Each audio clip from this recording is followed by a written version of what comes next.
Okay. All right. And I will have done a very, very powerful intro before I get to this point, but you're Of right. course. But my guest is Nikki Eisenhauer. Now, Nikki, I can't even, okay, I got to start right out with you. We kind of joked offline, off air, whatever the kids say these days. We're very aligned in things about mindfulness and authentic and being present, right? We are. Start with a very authentic story. Are you ready?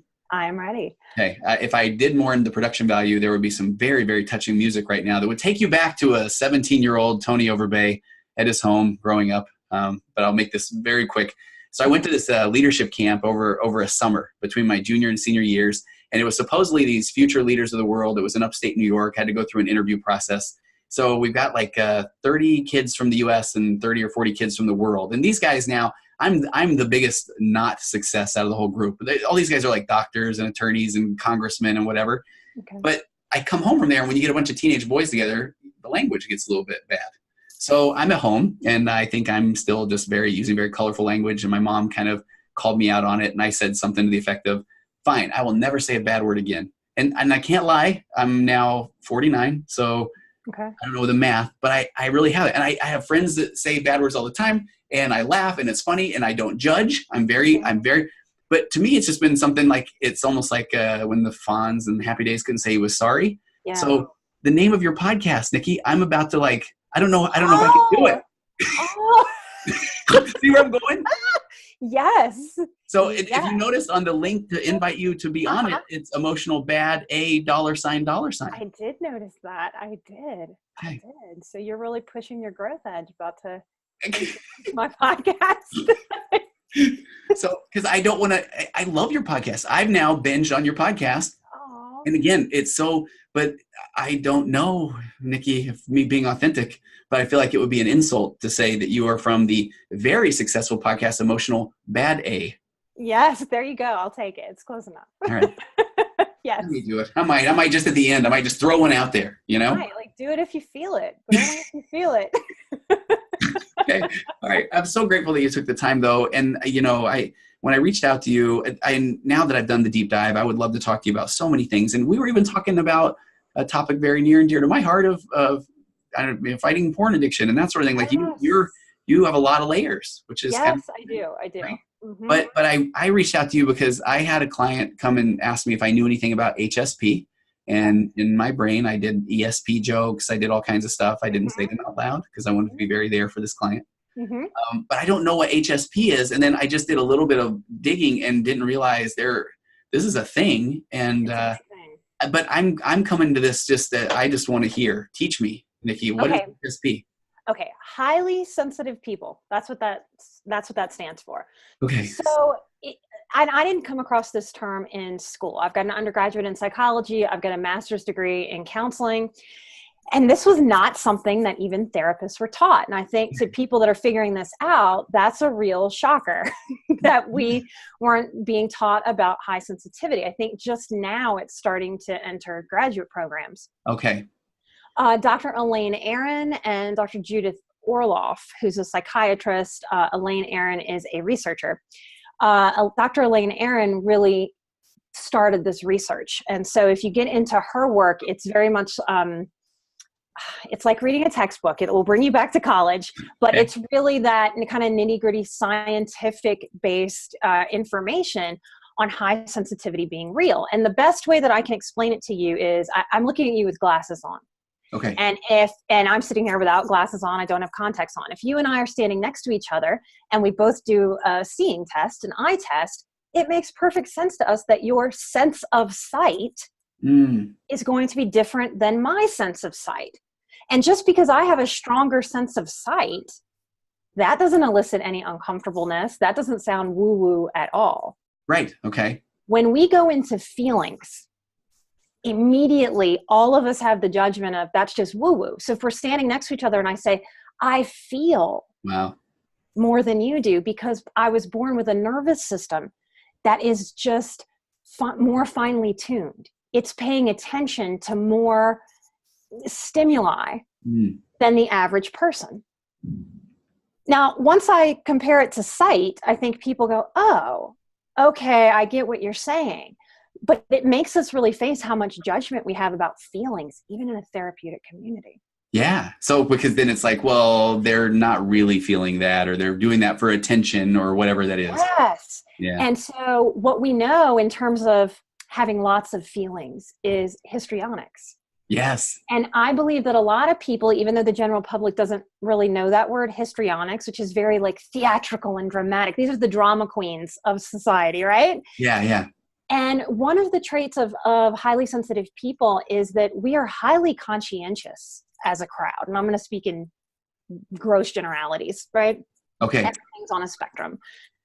But we are highly conscientious. Histrionic, dramatic people, they aren't so conscientious. They walk in the room and it's kind of all about them and it's their, and I think that because that's our perception, that if someone is highly emotional, they must be highly dramatic. They must soak up all the energy in the room. And that's a really unfair, unfortunate processing thing we've done to highly sensitive people. Most highly sensitive people abhor taking up the space in the room that way. Okay. They don't want to.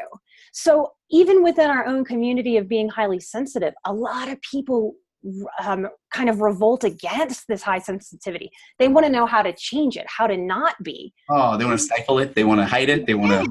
Okay. Because since we were little, we think 15 to 20% of the population is highly sensitive. Okay. Now, most of us know that are in mental health, that most of the serious mental disorders are in the 1 to 3% range of the population, right? Yeah. And most of us know somebody who's bipolar or schizophrenic or whose family has been touched by that. That's in the 1 to 3% range. Wow. So if high sensitivity is 15 to 20% of us, that's a lot of people. Yeah. But it also means for us that 85% of the population to 80% has given me feedback my entire life based on how they process. And comes that fixing and judgment statements. What's wrong with me? Right? Yeah. Why are you tearing up at this sunset, Nikki? Because I can be in a store and the smile of a child that just looks at me and connects can make me just a little teary. It fills my heart up, and I feel that as I move through. And if we pathologize that, it's really easy to see me tearing up at a sunset and maybe go, my goodness, Nikki, that's the third time you've teared up today. Get a mood stabilizer. Right. In this pill-heavy culture that we have. Yeah. And I think because we don't teach all throughout our elementary school and high school education about emotional development, emotional intelligence, what happens when I'm having my feelings is that the person next to me has no real script for how to be with someone who's having their feelings. Okay, so is this an okay time to even, and I was so anxious to jump into HSP. Tell me so is this the story of your life? I mean, tell me about when did you kind of feel something different or the more emotional? Okay. Always, from being a very small child. Highly sensitive people are observers. So I can look back at my own life. A few years into being a clinician, let's see, I started being a therapist in 2007. A few years in, this high sensitivity thing started hitting me. And just like all of you who are out there listening going, oh my gosh, this might be the thing that I am. Or therapists who are realizing, oh, this is why some of my clients hit some of these markers and I can't quite figure out why they're in the same category. You may connect some dots by hearing me talk today. Oh shoot, I lost my train of thought. When you were young and when did it kind of connect with you? When did you feel it? So I could start to look back and realize that even at 3 and 4 years old, I would very much observe my giant Catholic family.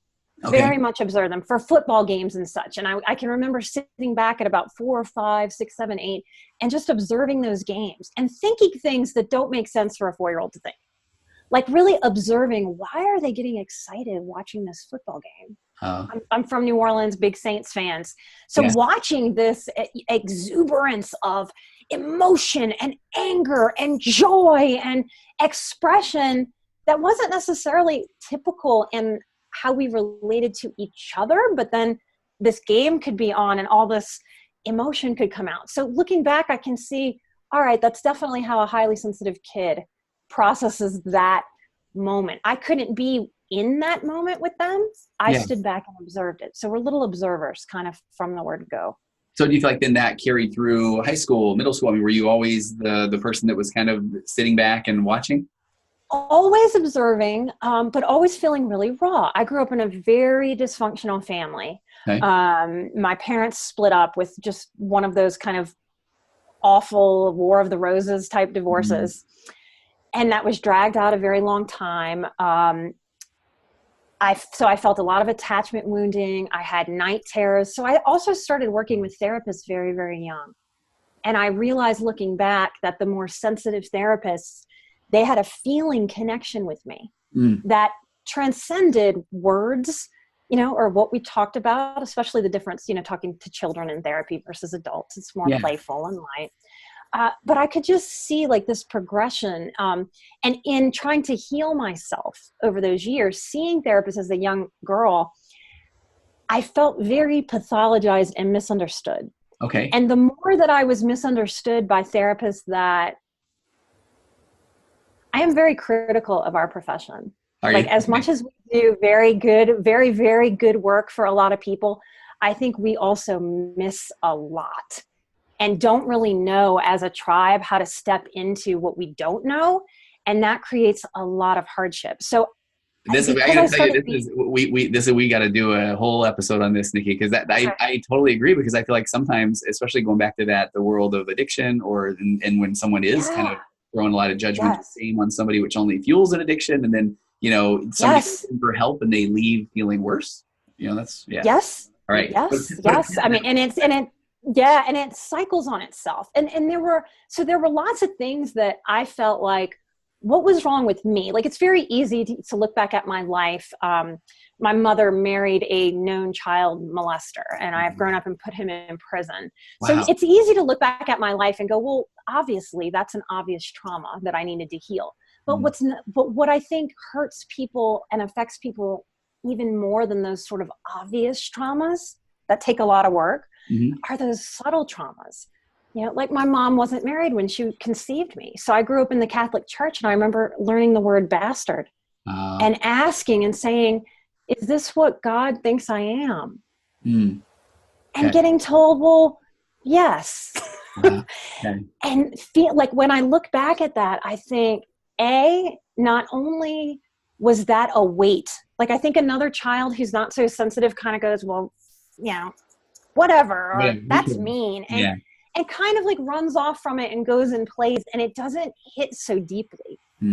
It penetrated me and went into the core of my being. So I think other kids were outside playing and, wanting to ride bikes, and I did that stuff too. But while I was carrying, what am I? And why would a church and a God think of me in this bad way when I didn't make any of these choices?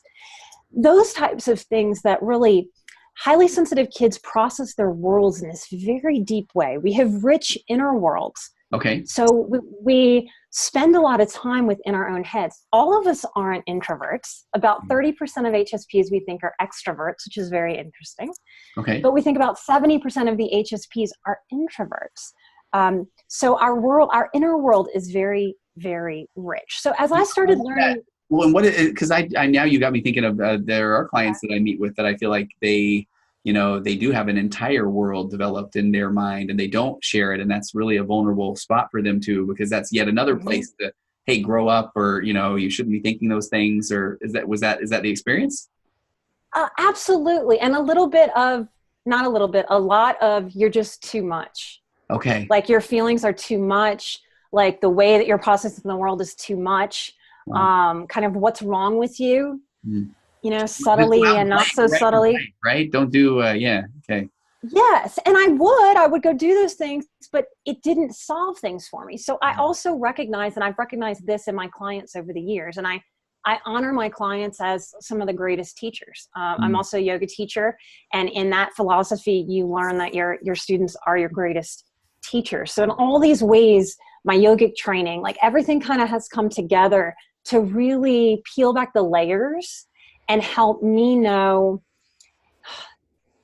how to deal with my own sensitivity to help clients deal with their sensitivity. Okay. And before we move too far, I'm tracking. This is good. Okay. Okay, good. You track me. I might get lost. Before we got to when you say that how does it present as a kid? What would it look like? Anxiety, or would it look like yes, more anxiety? Okay. More anxiety. So sometimes it can be, a lot of parents notice it at first in the physical realm. Sensitive kids may have a sensitivity to light, to sounds, to crowds, to fabrics, that type of thing. So, and again, just like the sight, we maybe are more comfortable with our tactile senses than our emotional senses. But if we step back and look, that's where I was going.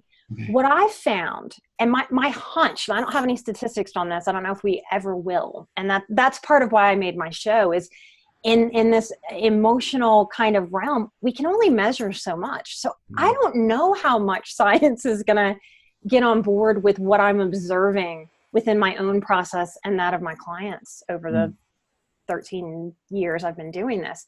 Yeah. One of the things that I see that's kind of a wild trend for me to see is that I think most of us that are born highly sensitive are often born into families where other people are not. Okay. And I believe that there's often this, I had parents with personality disorders, which means they did not hold personal responsibility for themselves. Okay. Yeah. If I'm a highly sensitive kid with dysfunctional parents who maybe aren't very emotionally, intellectually mature, right, in their emotional processing and their emotional intelligence, and they don't take personal responsibility. That's what I say. They don't own their own stuff. So it's obviously not them. It must be you. You're the one that's overreacting. You're the one that's okay. So those messages are really strong. And what I believe conceptually is what happens is those parents, it's like the responsibility is a ball. And that, like a ball in a balloon, and it floats around in the family. And because the parents aren't holding it, here comes this highly sensitive kid. Now, as a rule, we have an overdeveloped sense of responsibility. Okay. And does that come from, I mean, do you feel like that's a factory setting then, or is that? I think it's both. I think it's a factory setting, but I also believe if we have that factory setting and we wind up born into a family where the parents aren't taking responsibility for their own behavior, their own flaws, their own psychological work that we all face doing, whether we're sensitive or not, what happens is that ball of responsibility floats and a little HSP kid just grabs it. Gosh. On top of the normal developmental milestones of children being egocentric. And that's why kids think, even if when their parents are having a great divorce and are saying all the right things, those kids still say, well, no, why is it my fault? It must be my fault if I was good enough. Because their worldview isn't big enough to hold that it's not them. So on top of those developmental milestones, HSP kids hold a tremendous amount of responsibility. So do you I'm sorry, I didn't mean to cut you off. No, cut in. Well, because it makes me think, I mean, and do you feel like, and maybe this is part of the way that we want to just immediately solve everything, but people listening to this, if they are saying, okay, they go through a divorce, one of the kids doesn't seem to care, and the other kid, does feel like it's all them. Is it that easy to say HSP kid, or is that just, one of the many traits of an HSP kid? It's one of the many traits of an HSP kid.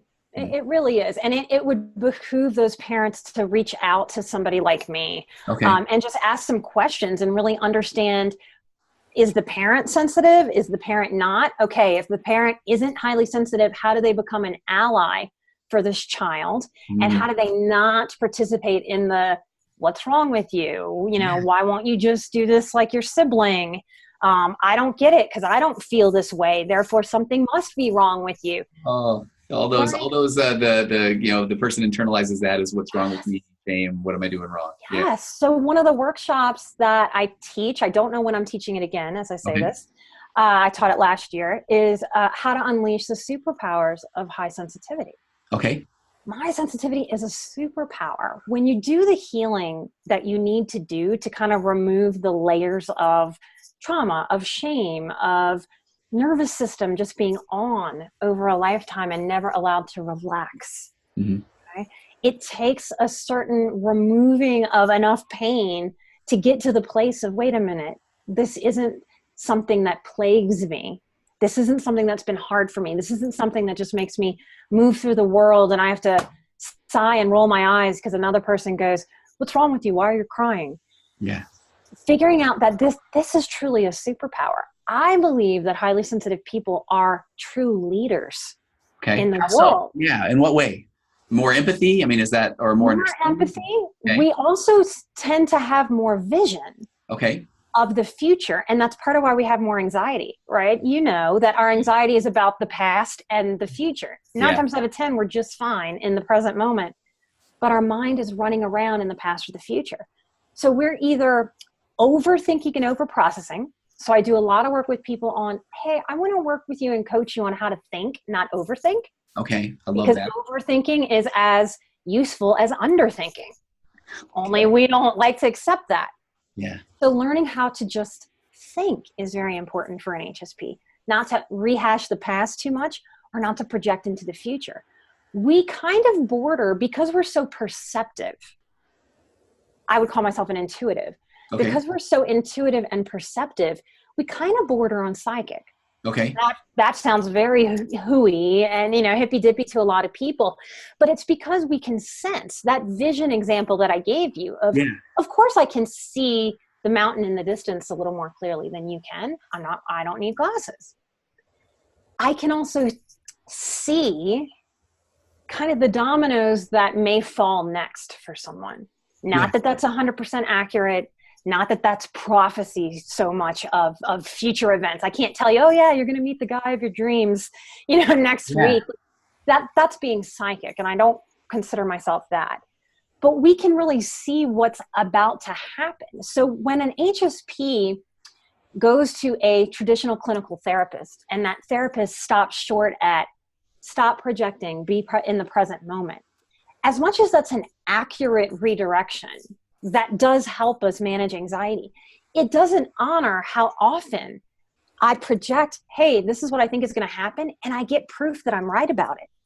So that and I do find it's so funny you say this. I feel like so I actually had a wonderful psychic on my podcast a year ago, and she talked a lot about being an empath, and we explored that a lot, and I had a little more awareness around that whole concept, and I thought back about some of the clients I've worked with that do feel those emotions, take on those emotions of others, and then I started noticing people that would say that no one will give them credit or acknowledge that when they do feel like, hey, I've got a pattern of these things that happen, kind of like what you're laying out there. And it's funny, I've worked with a couple of them where I've worked with them long enough to now see that, okay, I cannot deny, that this is a pattern. And boy, to watch the relief where somebody's like, see, I mean, I'm not crazy, right? And I'm thinking of one right now where it's a breakthrough where you just feel like, man, no, I do see. I mean, I see this happening repeatedly in your life. And it is traditional therapy wants to do is this just like an irrational thought? Is this or even in acceptance commitment therapy, is this something they're fusing to so they don't have to do the hard work? But I mean, and all those are, I don't know, they're pretty judgmental to an HSP. Yes. Yeah. Well, and part of why I started my show and started sharing more of my story was because I started realizing, okay, with the population that I developed working with, because I didn't set out to work with highly sensitive people. I started realizing most of my clients are highly sensitive. They're finding me. Okay. And I realized as I walked in my world where people don't know I'm a therapist, they don't know I'm a coach, grocery store, I stuck my head in a little cigar box, cigar shop a few years ago to get little cigar boxes that I love making crafts with and such. And the owner of the cigar shop just kind of looked at me and just started talking and then told me he had been sexually abused as a child by a pastor. Wow. And then kind of panicked. I don't know why I said that to you. That has happened to me so consistently that my friends and my partner really have figured out how to just kind of step into the background and let me have a moment with somebody because it happens so frequently. And so they proved to me like, okay, I have to really look at this empath part of me, because I started saying to people, don't panic, don't worry. I'm a therapist, I'm a healer, and there's something about me. I'm an empath. Some part of you knows that I'm safe to say that to. This is interesting. So do you run into, and I've actually even said it on a podcast or two where I did 10 years in the computer software industry. It just did nothing for me. And I felt called to this work. Yeah. And I tell us a couple of stories about, talking with a dock worker who's building our trade show booth, and all of a sudden he's telling me about his marriage, or, showing me where his new tattoo is, and people around saying, what is up with that? And even I'm going, I don't know, but I mean, so do you start to find that's more of it? Am I diagnosing myself as HSP right here? You might have some traits or qualities of it. You really might. You really might. There are a bunch of quizzes online you can go take. Any quiz that there is out there, I score on it at about 100% every single time. And this empath stuff, it's kind of like HSP 2.0. Okay. It's I can feel the emotions of the people around me. Mm. There are different types of empaths. I'm not every type of empath. Yeah. But there are, and it can sound a little hippy-dippier depending on what your comfort zone is the more that you go, but there are animal empaths that really feel like they can sense what an animal is trying to say. Mm-hmm. There are medical empaths that can sense where sickness or illness is in someone else's body. So before you figure out what this is or why people are just coming out of the woodwork to tell you very personal things, it feels like the world is kind of handling you with this weird energy. You don't know what's going to come out of what. And you say something like, I really think this animal like is scared and needs this. And people go, what do you mean? What do you think you're psychic? We have to, as a profession, we have to do a better job of not pathologizing our humanity. Uh-huh. Well, it's funny. I've never even knew. I've had a couple of people that have medical empath ability that I and both of them a few years apart, very clearly, never told anybody that because they felt like they knew what it would sound like, and it's going to build a lot of rapport. And then all this, you've got this person that's a very successful person in front of you that is saying, "Okay, I don't know why I'm going to tell you this, but here's my thing," and I mean, so that, and I feel impressed to say that just because I'm sure that there are people listening that are thinking, all right, what are they talking about now? Right. I'm following the HSP thing, but now they're talking about, a doctor knowing where to operate when, or whatever that looks like. But I love that you started with that example of the glasses. So, if I don't have my glasses on, then, who am I to say, you can't see that, the thing, Mr. Person with glasses on with better eyesight than me. I wouldn't even think to do that. But if somebody's telling me that, they're a highly skilled surgeon and they feel like they are kind of guided to the areas that they need to operate on, maybe I might have had a tendency to kind of go, okay, all right, now hold on, let me pull out a whole different set of assessment questions now because and not the ones that are very positive, right? So I mean, and I think that those fears keep a lot of people from reaching out for help and assistance because they're scared of being labeled psychotic or being automatically heavily medicated. There are often times where someone starts to share something with me and I really think, thank goodness you showed up in my chair. Yes. Because if you showed up with the therapist, you would be medicated into being a zombie. Yeah. And that's really dangerous. And, you and I talked about both being addiction specialists. I did addiction in my early career. And part of how this HSP stuff was forming at the time when I didn't have the language was I would know in addiction, if someone would leave treatment, I had the sense of knowing this person will be okay. Even though they didn't hit all this criteria that my treatment team thinks that they should hit before they leave, I would know this person's going to be okay. Even if they have some slips and some relapses, I know they're going to be okay. And with other people, I would think this person is not going to be okay. And I would even have the thought, this person is going to die every now and then. And then I would have all these judgments. And this is what happens for HSPs. And then they have these judgments. What's wrong with me? That's mean. Why am I putting that on someone? How dare I, as a therapist, put that, even an idea and thought within myself, on someone I don't know? I couldn't possibly know that. And really participate in that shaming, that self-shaming. And having to really get past that to a point of having to step back. And because of my profession, and this is what I think the average HSP person isn't getting unless they're in this field, or some of my hairstylists figured out because they see people a lot like we do, hour to hour, back to back. And what that gives us is this great big experiment. We're not taking notes on it. We're not documenting it in every way that a scientific experiment goes down. But we are having person after person after person come in and give feedback. And that's a very interesting perspective. And so I would have people tell me like the same thing, like 4 people out of seeing 5 people in a day would come in and tell me, things on the same exact topic in the same exact way without knowing each other. And I thought, what is going on here? And am I the common thread? In my early addiction work, what got validated for me as a newbie kind of baby green therapist, and I was a therapist I'm from New Orleans. So I was finishing school. I was in the middle of my graduate program right when Katrina hit. Wow. So I went back to New Orleans before the end of that year and was really part of becoming a therapist during that aftermath. So I really like baptism by fire, to get into this field. So when you get into this as a healer or as an HSP, you're using all this sort of experimental knowledge to prove to yourself what's going on and what isn't crazy and what you have to face as real. And I think because I've been sort of on the other side of the chair as a therapist since I was a small child, I like to joke I've done more therapy than anyone in the world, which it can't possibly be completely true, but I've got to be up there in the top 10%. Nice. I think that helps me kind of bring the experience of the deeper layers of healing that the clinical profession has missed with me over the years, and to help internalize more of a confidence about this high sensitivity instead of a fear, instead of a craziness, and instead of an overwhelm.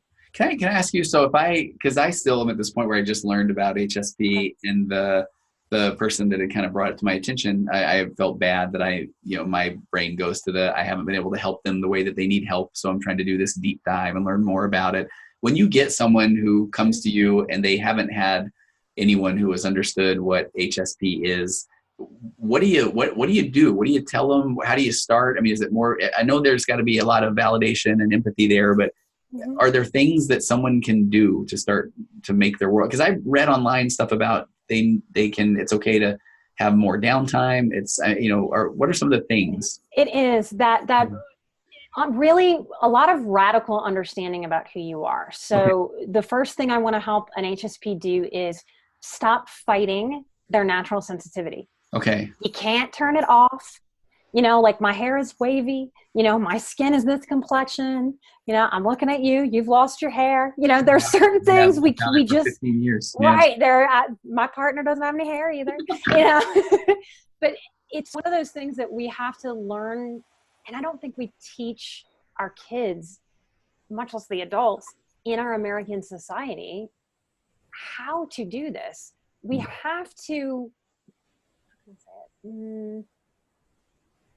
we have to learn how to be with ourselves more. That's the phrase that I use a lot, how to be with ourselves more about the things that we don't have control over, to be able to have more control. I will quote the great Nikki Eisenhauer right here off of her website, and I love this. I put down in my notes, you said, we let go of what doesn't serve us to heal old wounds. We find our voice guilt-free, learn to be the hero in our own story.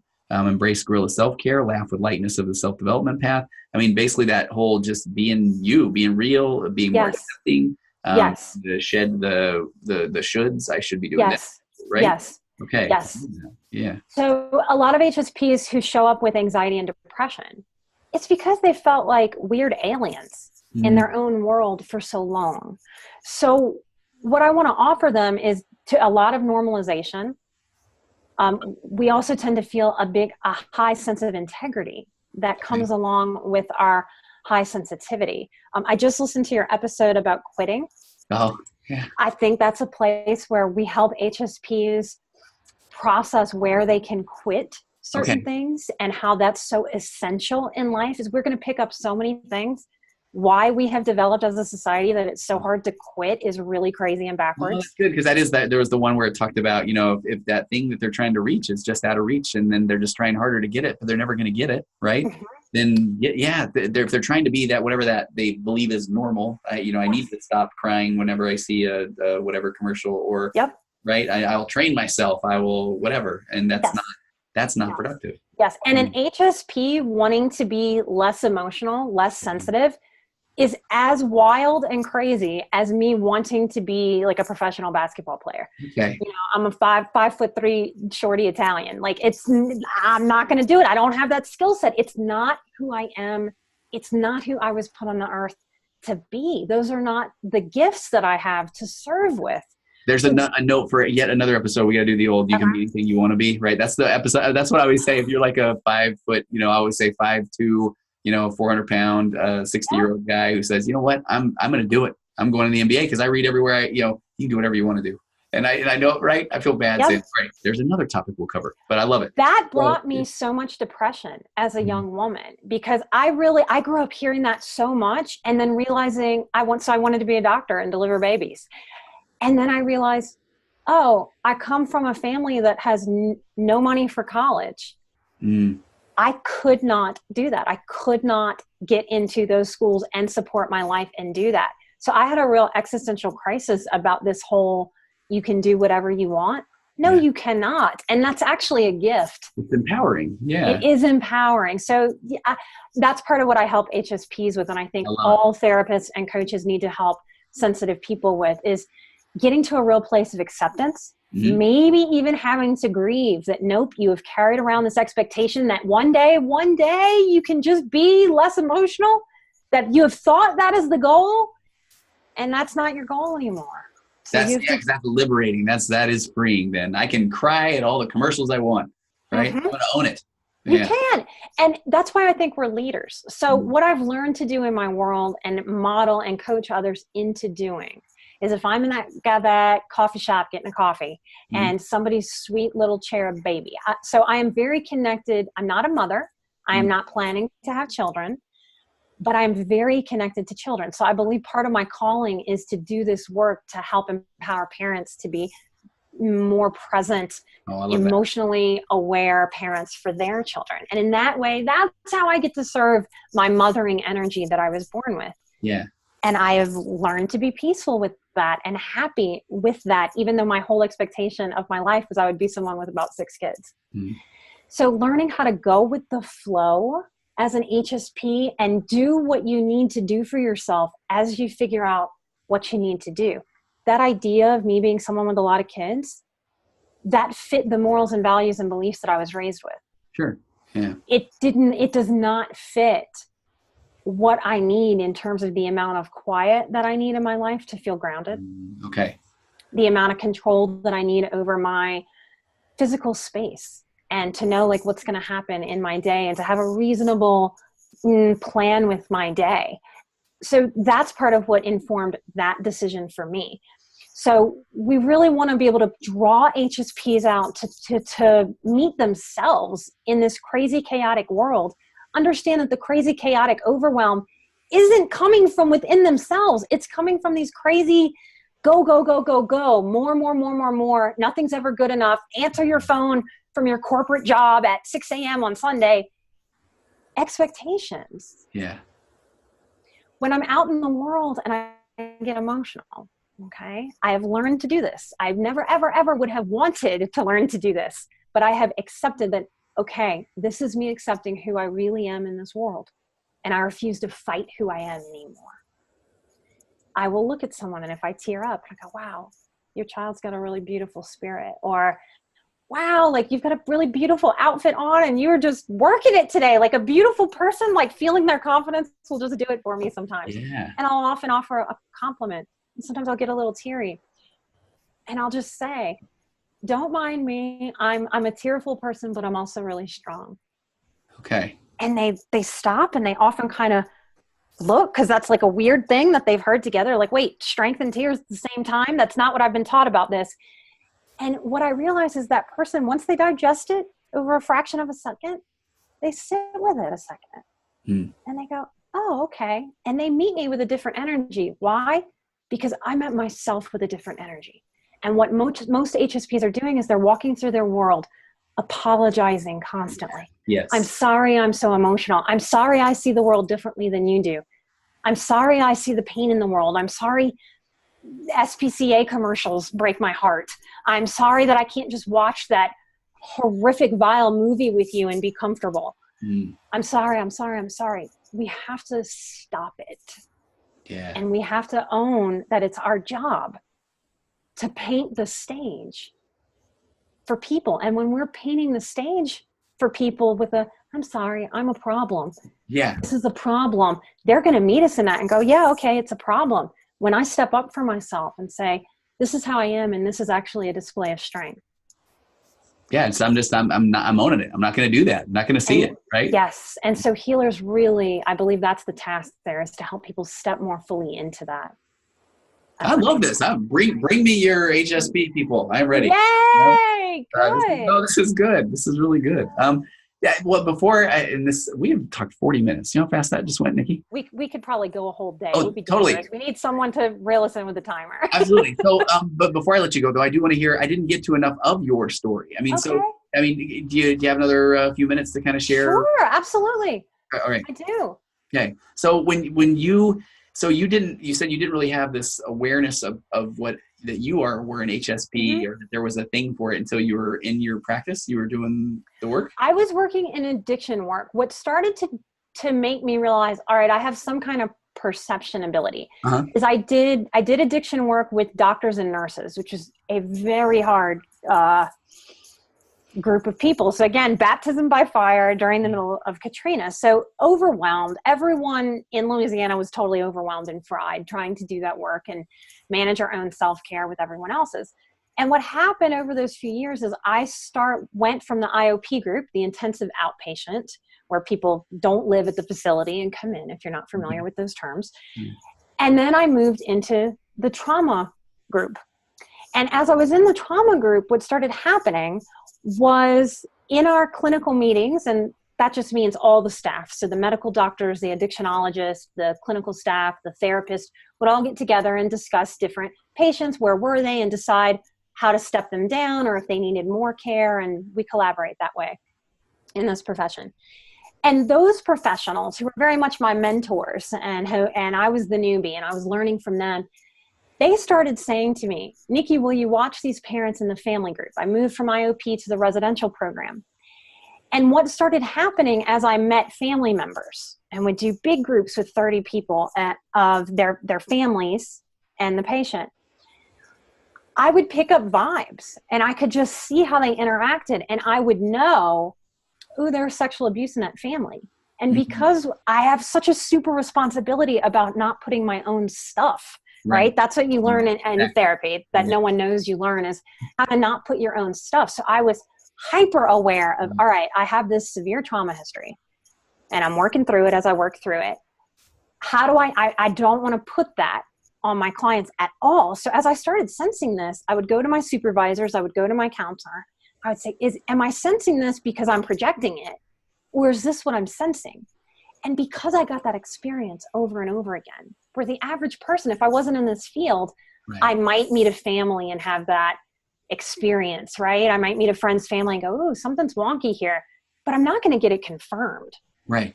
And I'm certainly not going to get it confirmed over and over and over again, day in and day out. That clinical staff started deferring to me and saying, hey, Nikki, check out this family and give me your vibes. And I'd come back and I'd say, I really got the vibe that there was some kind of sexual abuse, something inappropriate here. There's something with this relationship, or the mother's checked out, or this and this and this. And lo and behold, days or weeks later, that client would disclose sexual abuse with the person that I said. So I started having to really sit with myself and go, okay, and feel that line between I'm projecting my own stuff versus I'm having an intuition about what's going on here. And I had to experiment with that a lot and keep it very safe for me and those clients. And it helped me grow into that confidence of being able to feel the difference between an anxiety or an intuition. I would say that transition from your stuff to I need to really act on this had to have been, was that a lengthy transition, or did it just kind of start to feel overwhelming the more you? I think it was more of like unveiling. Okay. We have a saying in yoga that as we practice, we're removing the veils. And it's like, as you remove veils, you just see more and more and more. The picture gets clearer and clearer and clearer. Yeah. The other thing that happened for me was my sexual abuse memories were repressed. Okay. Even while I was learning about repression, just like most people, I have my judgments. So I thought repressed memories, how real can that really be? How can you experience something and really not know that you experienced it? That seems like one of those therapist mumbo jumbo things, right? It does. It really does. All of a sudden they're going to be saying all kinds of stuff that isn't true. Or Yes. And right before I entered graduate school, my memories came back to me very, very quickly. And I knew on a deep intuitive level, these memories are true. And I went through the appropriate channels. He served time in prison. He actually got out last year, 6 years early. They do let sex offenders out on good behavior, which is another crazy thing society doesn't know about, because it's pretty easy to have good behavior when you're not allowed to be around children. So that happened to me. As I got into my graduate school for counseling, he was arrested. It was on TV. It was a really like wild experience. I had childhood teachers and old friends' parents like reaching out to me saying, why didn't you tell me? And the truth was I hadn't known. It was blocked off from me. Yeah. I didn't know. So I didn't even understand my own depression and my own anxiety and my own teenage rebellion because I didn't have that framework. Wow. When he was arrested, I had a full nervous breakdown, like just hit the wall with it. Really, as the oldest sibling, held a lot of shame about not having protected my younger sisters, even though I didn't know what was going on, right? Those irrational thoughts and that HSP super responsibility, taking on responsibility for things that weren't mine. I remember sending my favorite professor an email and I've done a moth story on this story also. So I've presented this as a story, and it is as much as it sounds like a very dark story, it's a very funny and uplifting story to me. Because I sent that professor an email that said, hey, I'm gonna miss class today. Yesterday I spent all day at the police station for 12 hours pressing charges on my father, and it's gonna be on the news today, and I need to miss class and see the news, and then I'm gonna go check myself into a mental hospital because I'm losing it. And I told her in the email, I said, so I guess I have to drop out of school because obviously I'm crazy and therefore I can't be a therapist. And she responded back to me, lovely Dr. Herlihy. She responded back to me and she said, good for you. More people should take a mental health vacation. Go take your vacation and come back to school when you're ready. This will make you a better therapist. Oh, how was that a pivotal moment right there? I mean, that was, life-changing. Yeah. Pivotal. And then when I went into the psych unit, that staff was very excited because I kind of knew the things that they were doing. So they let me read my own psych evaluation. Oh, wow. Yeah. And had me participate in the clinicals and realized like how I was an asset to the other people that were there, and didn't kick up chaos and wasn't difficult like all those HSP messages. Right. Okay. So really, and that staff came to me really and were able to sit me down and say, hey, your husband and your mother at the time, they are trying to master manipulate our staff. Wow. This is what's going on. And so they really helped me. So I hope by sharing my story like with you and how I have on my own show and at the Moth, that people really hear that like our darkest moments, they are not these big failures. They are not these big shame fests. They are these moments that crack us open beyond what we know we can get past. And then we get past it. And it gives us more wisdom than we could ever read in a book, that we could ever pick up just because we are experiencing life. And that's where our wisdom comes from. And imagine not having a way to tap into that or feel okay with that or own that. Yes, absolutely. Absolutely. So as I moved forward in my career, I was shocked at the amount of people that I saw from incestuous homes. When I went to do the podcast, I said to a colleague of mine, I'm going to do this. I think I need to be the face of talking about incest, because even professionals think that if you're an incest survivor, we know all of the stereotypes. We know when we're talking about an erotic dancer, we understand that that's probably in their history. We don't have that framework for people who get master's degrees. We don't have that framework for people who work high-powered jobs. Yeah. We have this real lost soul idea in society. And what happens to a lot of people who grow up in dysfunction is school is the savior. School is the safe place. So I think we've really underserved a huge population of people who have actually pulled themselves up by the bootstraps, but their internal life is chaotic and lost from trauma and or high sensitivity. So I think this work, naming high sensitivity, being able to be more authentic as people and show that, it's helping us go back to more of a model that is mentoring. And I think the strong boundaries in counseling, that they do make a lot of sense for a lot of populations. Yeah. But man, I hope that, and I'm joking now when I want to say, let me text my noon and tell him that I can't make it. Right? Are you sure? No, I'm joking. I can't. Oh, I was like, what? I'm sitting there like talking about, I'm going to be so empathetic. And now let me just tell the person who's about to come in that. Yeah, no, you can't do that. I never change. I never ever change. No, exactly. No. Nikki, real quick, where do people find you? You can find me through emotionalbadass.com, or you can find me at nikkieisenhauer.com. My last name is really kooky to spell. It has all the letters. It's like the German spelling of the alphabet.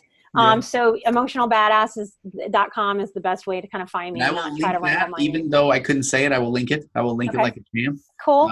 You have online programs. I noticed you have a Patreon page. You have people can get live calls from you every month. I do. I have a Patreon that we're growing. I would love to move that Patreon in. Some future goals are to make some educational videos. I love it. And, video creation, you have a tech background. I do not. So my partner on the podcast does that part. So we'd like to grow the Patreon and really get a podcast into one of those top Patreon brackets and really grow like a media company to do wellness education out of it. That's kind of the big dream goal. To do that. And yes, I teach a boundaries course, and I am doing that again next October, and doing a bunch of things. Nikki Eisenhauer, what a joy, what a pleasure. We've got many episodes ahead of us. This is gonna be good, right?